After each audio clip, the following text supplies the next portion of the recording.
Today we are going organic, maybe a bit fair trade, bit of whole foods. We're talking about carbon, organic chemistry. Welcome to another revision session on GCSE chemistry, looking at crude oil specifically today. And crude oil is part of organic chemistry, which is a big topic for GCSEs. Organic just means containing carbon in a chemistry sense anyway. I'm not going to be talking about like organic plums and that kind of stuff. All about carbon. So today, crude oil. What is crude oil? Basically, it's a non-renewable, finite resource made mostly of hydrocarbons. What are hydrocarbons? Like the name suggests, it's something that's made out of just hydrogen and carbon. Now, hydrocarbons vary in their size. They can be long or short.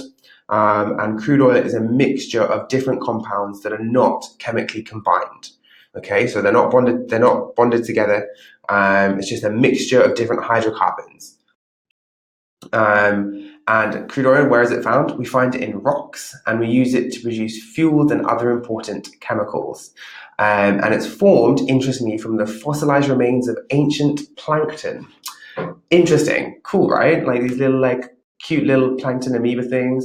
Now there are crude oil. Isn't life fun? So to recap, remember, it's a non-renewable or finite resource. So that means it's going to run out one day. It's made of predominantly hydrocarbons, which have just hydrogen and carbon in them. So it seems like now is a good time to talk about the properties of hydrocarbons. And basically the size of a hydrocarbon is what determines its properties. And the most important properties we're going to talk about are viscosity, and longer chain hydrocarbons are more viscous or have a higher viscosity. What does viscosity mean? It means that they are thicker and flow less easily. So something that's really viscous is something like syrup or treacle. So really long chain hydrocarbons are like sticky treacle.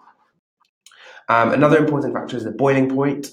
Longer hydrocarbons have a higher boiling point. And flammability. Longer hydrocarbons are less flammable. So can you remember the three characteristics of long chain hydrocarbons?